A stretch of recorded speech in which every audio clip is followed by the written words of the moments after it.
March in college basketball means madness, and madness means money. Big money. A panel of past and present conference commissioners will school us on the financial side of the NCAA tournament.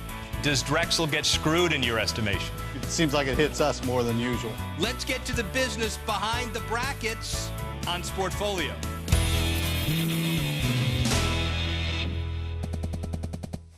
Hello, I'm Rick Horrow, and welcome to Sportfolio, Bloomberg's weekly inside look at the business of sports. This week's dominant story, the start of the NCAA College Basketball Championships, better known as March Madness. 68 teams embark on a march to the national title, and that road is paved with gold. Media rights to the tournament will bring the NCAA $771 million per year through 2024. But don't pity the networks. They earned about $743 million in ad revenue from the tournament last year. Tickets and sponsorships add about $40 million to the bottom line, and it's impossible to estimate the dollars that change hands through wagering. $7 billion seems to be a standard guess. To discuss the inner workings of this money machine, let's welcome a distinguished panel of college sports experts. Robin Harris, the executive director of the Ivy League and a former official at the NCAA. Dr. Harvey Schiller, a former commissioner of the Southeastern Conference and a longtime network and executive and eminent sports business consultant. And Tom Yeager is commissioner of the Colonial Athletic Association. He joins us from Richmond, Virginia. So we have 3 points of view represented here. Harvey ran a power conference. Tom leads a mid-major, and Robin leads a smaller league, academically packed, but a smaller league. Let's start with selection process as a way of choosing the tournament field. Harvey, does it work or not? Well, it seems to. I think the public accepts it. There's always one or two institutions that don't make it, and of course people will question who should be the #1 seed and so forth, but it's you got to measure its popularity, and I think it's been fair to most of the institutions. I think part of what gives the tournament its charm is the David versus Goliath matchups, and so you have to have David's in the tournament, and they have to be matched up against the Goliaths to have that charm. And sometimes we see some Davids versus Davids, but usually we get the David Goliaths, and when David triumphs, it's great for the fans. And the schools that are not in there are counting the money of the ones that are in. Well, that's a good segue to the schools that are not there, which is very important. Tom, so here's your perspective as the commissioner. Drexel wins 27 games. They don't get in the tournament. That's an important issue. Also economically, does Drexel get screwed in your estimation? Well, obviously, we were very disappointed. We thought that they were a tournament-worthy team. If you saw them play, you know, clearly not only should they have been selected, in my view, but they stood a great chance of advancing in the tournament. But I can't do anything about that now. You know, but we're obviously, there are a lot of worthy teams, and every year, whether you have 68 or 65 or 105, somebody's going to feel that they've been shortchanged. Unfortunately, it seems like it hits us more than usual. Well, it's an incredibly political answer. Congratulations for the answer. But by the way, how much money do you think is taken out of your pocket by that action? Well, a team getting in over the 6 years is about $1.5 million. And then each round that a team advances, it's another $1.5 million. So, you know, but the commissioners and Harvey, Robin, and I think about it a lot more than the schools do. You know, you're dealing with, 13 or 14 very disappointed young men and their coaching staff and fans. So you get down to the ACC, the super conferences, 9 teams. So the 9th bid in, are they more or less deserving than a Drexel, for example? Is the system out of balance in your estimation? Well, I think that there needs to be a balance, and certainly the super conferences are playing in a tougher schedule most of the time, but there are very qualified second, third place teams at some of the mid-major and other conferences. And I think this year and last year at the Ivy League, we had very competitive end of the season runs, and we certainly had a second place team that deserved consideration in the tournament. And a super conference perspective, big conference perspective. Yeah, well, first of all, you have 31 automatic qualifiers, so you got to pick 37 at-large teams. If you break it out and you assume that the SEC and the ACC and so forth are going to have at least 2 or 3 in, it leaves really a choice of about 10 or 11 institutions to pick across the country, which is awfully difficult. From a major conference perspective, the commissioners may get angry at me for saying this, but when you compare the amount of money that's made from football to the distribution from basketball, it's a relatively small number. Well, and let's talk about that bubble, that magic bubble that everybody is obsessed about for those 3 or 4 days before selection, even before that. And Tom, this is your perspective as well. You have a big tournament, there's always a bubble. Is it more pressure now that you've got these teams to go to an even bigger tournament, Tom? 98 teams, 126 teams, where does it end? Well, I don't know. I think that obviously leagues like ours would benefit if it expanded more, but the quality at-large teams out of some of the mid-major conferences do much better in the tournament than Big Ten 6, 7, and 8, historically. Now, the beauty about this discussion is we'll always have controversy about who's in and who's not. And that'll happen at the end of the time, whether you have this number of teams or 4 million teams in the tournament. But let's talk about what happens when you get in. Let's talk about that pod system.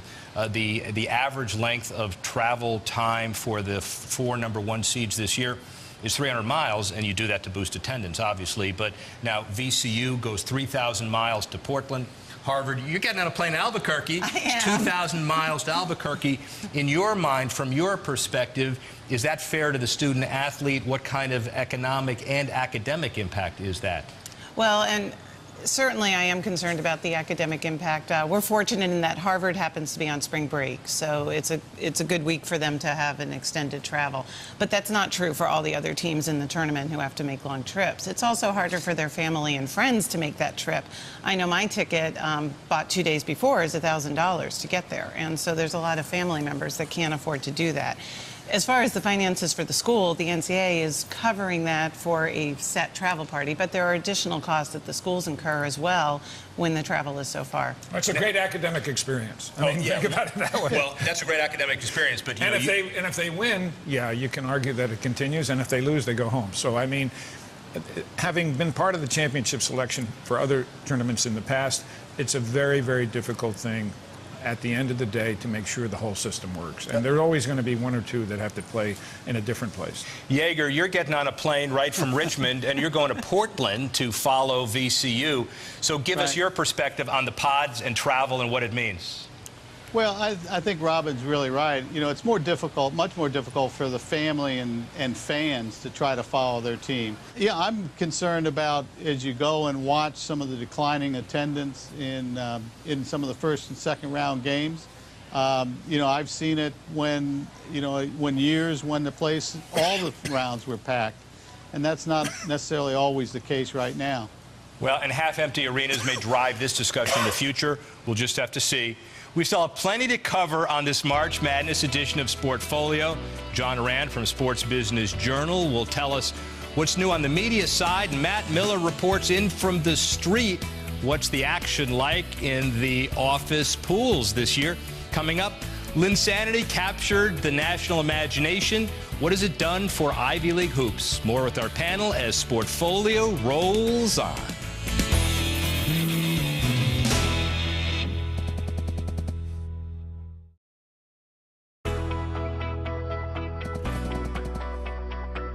Welcome back to Sportfolio. I'm Rick Horrow, and we're joined by Ivy League Executive Director Robin Harris, CAA Commissioner Dr. Tom Yeager, and former SEC Commissioner Dr. Harvey Schiller.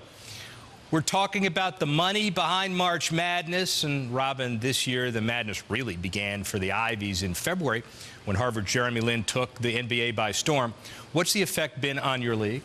Well, it was a great confluence of events because Linsanity began in early February, and around that time Harvard was ranked in the AP. And so it was just a wonderful focus on Ivy League basketball to have one of our teams ranked and then to have Jeremy Lin take the nation by storm. To his credit, he worked hard during the offseason. He put himself in a position to take advantage of a wonderful opportunity when it was presented, and it just went like wildfire.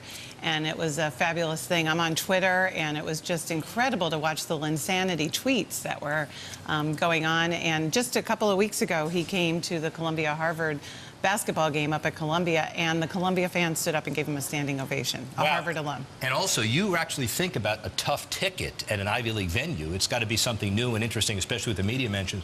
But Harvey, from your perspective as well, the business case, the conference has raised its level of play and its recruiting profile. What is the secret to that success? It's not just one person, but it's the Ivy League building a solid base and building from it. Yeah, I mean, I give credit to the whole conference for their commitment to the combination of academics and athletics. And for that, there will be more of the Jeremy Lin's coming out.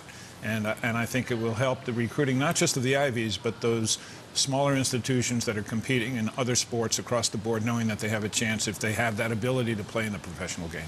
Hey, and Tom, let's talk about your success story, at least last year, VCU. The second CAA team to make the Final Four. Returned immediate benefits, according to stats we have, 16% increase in applications, 400% increase in donations to the athletic program, 40% jump in overall giving. And how has VCU's success impacted the conference as a whole? Well, it's been, a great addition. They also had 18 consecutive sellouts in basketball this year. And it impacts here in the city of Richmond. Probably the most interesting thing, the Medical College of Virginia is actually part of the VCU university system. And, when you got the docs over there that were trading in their MCV logos for VCU logos, it probably is as good as telling impact of anything about the pride that's just enveloped the university and the city and everyone associated with it. So it's been a great addition. Every time they walk into an opposing gym, that's a Final Four team. There was a lot of carryover this year with Mason and VCU battling for the #1 seed, 2 Final Four teams. It's been a great addition for us. Let's talk about academic progress. New rule likely to hear discussed for a while. In October, NCAA announced that the basketball programs have to meet a certain APR, academic progress rate, or face a 1-year ban on postseason play. UConn, one of the schools affected. Tom Yeager, your perspective, how important will this be in the future? Well, I think it's going to be very important, and I think it's very important to maintain the standard that we've established. You're talking about changing behaviors, and there have been a lot of things in the academic reform over the last couple of years that have been designed to try to do that. But I'll tell you what, until you start taking people out of championships and bowl games, that's when you get their attention. And if we're either going to have a standard and be serious about it or we're not, if we're going to start giving all kinds of waivers, it's going to be painful, but it's going to change behaviors. Of course, Tom and Robin have the experience of having been at the NCAA and understanding that the commitment has always been to academic progress. And there are a lot of rules, Prop 49 and others, that have been added over the years that have added to it. But, there ought to be something in the coach's contract. Some have them, some don't, about academic. And I think one of the things I fear is pushing more and more people into the pros out of this. You're in good academic standing. Why don't you leave now before you don't graduate? That kind of thing. So, Robin, Ivy League's got to be above the fray, but what's your perspective on that? Well, I mean, obviously this won't impact our schools, but we think it's wonderful for the NCAA, and we are part of that, and we support it. And I was really pleased to see, as Tom said, that the NCAA went from talking about, well, should we divide the money up based on academics, to actually, let's hit people where it'll hurt. Let's affect the competition if you don't meet the academic standards. And I absolutely think that's the right way to go, and I agree with Tom that the line needs to be held. I've always held to the promise that a student athlete should be matched up against the student athlete. And it doesn't matter what the sport is. And that's the way the game is fair. And everything should move in that direction. I come from an old NCAA enforcement background, and the reality of it is that so many of the young men and women that participate in college athletics do not have professional careers. We've all seen the NCAA commercials and stuff. And, it's time to get serious about the academic preparation, and that no one is forcing anybody to stay in college to prep for the pros. If they want to go to the pros, have at it, But the deal is, if you're going to play in intercollegiate athletics, then part of that is, there's a class expectation. And while you may not realize it, or you want to poo-poo it now, it's a kind of opportunity that will set you up for a lifetime and set the vast, vast majority of our student athletes up for a lifetime.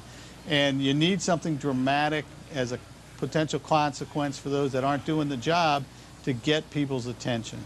And I applaud the NCAA, which is us, for taking that kind of stand. Tom, thanks for your perspective. Good luck to VCU. Enjoy that flight to Portland. Robin Harris, thank you so much for joining us, and best of luck to your teams in March. Harvey, would you stick around and put on your network executive hat as we talk about the media madness that's about to descend? Perhaps you know the answer to our Sportfolio stumper. The highest-rated telecast of an NCAA basketball championship game featured Magic Johnson versus Larry Bird in 1979. So we want to know what national title game earned second highest rating? Answer when we return.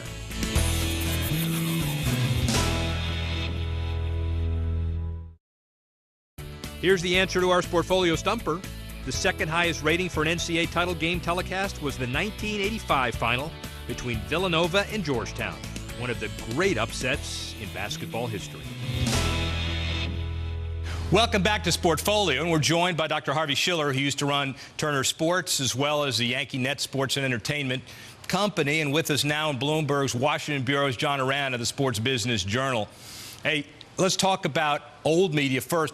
Last year, for the first time, every game in the tournament was televised live in its entirety, either on broadcast or cable. John, did the numbers say that strategy was a success? I think so. I think it was a big success, and I think the clearest sign that it was a big success is the fact that CBS's Sean McManus and Turner's David Levy are making almost no changes to TV this year. I mean, there are going to be a couple of announcer changes. They're going to bring in a few more cameras, but they were very happy with how it turned out last year. More people watched more games, and the advertising dollars are really following, too. I agree with John. I think specifically it adds to the regionality of the broadcast. And now with the Turner being part of that, of course, they have all their other channels in cable to promote it, from headline news and so forth. Well, let's talk about Turner for a second. Obviously, you have some experience in that, and they took on the joint venture with CBS. Is this a case of making the revenue pie larger, splitting it as a win-win for everybody? Oh, absolutely. And again, I'll go back to the promotion that they have across the board and the effectiveness of two organizations getting it moving forward. I think a very, very smart decision on the part of Sean and David. $771 million a year to the NCAA. It's huge. But what about leveraging sponsorships? Do you think they're doing a good job of building that brand and basically getting a return on the sponsorship side of this? So far, I think they have been. I know that they only have a couple of spots left for the entire tournament on TV. Their digital ad sales is completely sold out. And as far as corporate sponsorships are going, they've been doing a very good job at leveraging that, I believe. All right, let's talk about the fan, though, because this is very important. You know, since 2006, every game streaming live, you watch it for free. This year, for the first time for games on cable, there is that paywall of $3.99. You got to pay for it. Good idea, bad idea, good timing, bad timing? Well, I think the public has the expectation people are paying that much for an app that they may look at once. So now spending that, the only thing I think is going to be affected to see these people in the workplace now are looking at their BlackBerries and at their iPhones and not paying attention to the job they're doing. Of course, it is free to cable subscribers and satellite subscribers that are able to log in and put a password. That's a bit of a cumbersome process, but if you talk to Sean McManus or David Levy, they're quick to say that the price is 6 cents per game, which they think is a pretty attractive price point. John Ourand, thanks for joining us, and Dr. Harvey Schiller, always a pleasure having you on the show. Who do you have in your Final Four?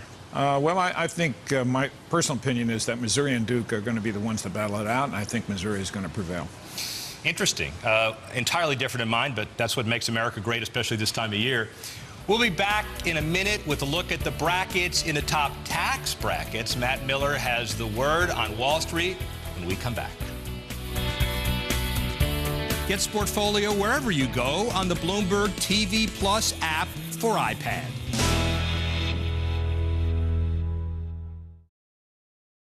Next week on the program, Major League Soccer Commissioner Don Garber gives us a state of the business update as the league kicks off its season. A view from the very top, only on Sportfolio. As exciting as the games are during the NCAA tournament, for many it's not March Madness without a little extra riding on the results. According to a Harris survey, 1 in 5 American workers will participate in a college basketball office pool this month. And we asked Matt Miller to size up the bracket action on Wall Street. We're down here on the floor talking about the March Madness and what used to be kind of the place. The floor used to be the hub, I guess, for all of the big bank pools to get their information traded through. But Ben, you were telling me about one story about where something went wrong and a firm ended up getting footed with the bill. Back in the day, you used to buy and sell the tournament like you trade stocks. You could buy a team, short a team in a pool. And evidently what happened is there was a trader that was short the winner. And that trader was no longer employed there, and the firm had to find a way to invent a way to pay for all those positions that he had created, and that's the lore of the floor. But same thing, all the information would flow through here. There was a market being made in every team that played, and we would make markets in those teams, either on the floor or up on trading desks. You had whiteboards with whether it was Kentucky back in the day or Princeton or whoever it was. But that's the way it used to be. But then compliance officers got involved, and we don't do that anymore. Right. So now, I mean, pools are now banned here on the floor. But also, I mean, other banks, your clients used to call in with information or asking you information, and you say you're not getting those calls as much anymore. No, it's really not. It's not as fun. It's not. The information that is not transmitted anymore. People don't. There's really not the level of interest that there used to be. So it's kind of, yeah, there's a tournament. Yeah, you like a team or whoever your favorite team is, but you're really not, handicapping any tournament or picking teams anymore. It's nowhere near the level of interest that it used to be. I got to assume part of it is compliance, but also part of it is people used to walk around this floor lighting cigars with $100 bills and throwing $1,000 in a pool was no big deal, right? If you're not making the money, you're not going to be able to bet it. Well, that's it. I mean, it's a different world down here. First of all, this floor had about 12,000 people on it, and you're right. There was a lot of money being made, not only on this floor, but there were brokerage houses all in the area. I think there's, Goldman Sachs down here. There's one brokerage house left down here, and there's less than 3,000 people on this floor. So the money's changed, the population's changed, and the mindset's changed. We don't think of that anymore, that mindset of just, lighting cigars and burn them. It's a total different world down here. What about the actual tournament? I mean, do you guys still follow college basketball? Do you still have a winner? Do you have a favorite? I think Kentucky's the obvious apple of the tournament, but the dark horse I think is going to be Florida State. David, you going to be watching the tournament? Yes, I am, and I don't think Kentucky's obvious at all. I like Duke because Mike Krzyzewski's the coach, and his alma mater is West Point. I went to West Point, so I like Duke. I always follow Duke, and I enjoy watching them play. Bit of a long shot, though. Alan, what do you think? Both these guys are wrong. It's Syracuse all the way. Syracuse? Yes, the Big East. A lot of 'Cuse fans down here. Thank you guys so much for joining us. So it looks like March Madness is still popular to watch here on the New York Stock Exchange, but there's not as much betting on it anymore. Back to you. As we wrap up this edition of Sportfolio, a word on my beloved Northwestern Wildcats. In 1939, Northwestern hosted the first NCAA championship game, and since then the field has grown from 8 teams to 68. Tournament attendance has risen from 15,000 to nearly 700,000. In the last 25 years alone, the NCAA earned over $7 billion in TV revenue. But my alma mater has contributed absolutely nothing to this growth and shared in exactly none of the excitement. In fact, we're the only major conference school never to have qualified for the NCAA tourney. But like every devoted fan, I can only hope. Next year, Northwestern returns 4 of 5 starters. 2013 is our year. 75's the charm. I think that optimism, the true definition of March Madness. That'll do it for this edition of Sportfolio. Thanks to John Oran, Robin Harris, Tom Yeager, and Dr. Harvey Schiller for joining us. Thank you for watching, and good luck with your brackets. I'm Rick Horrow. See you next time.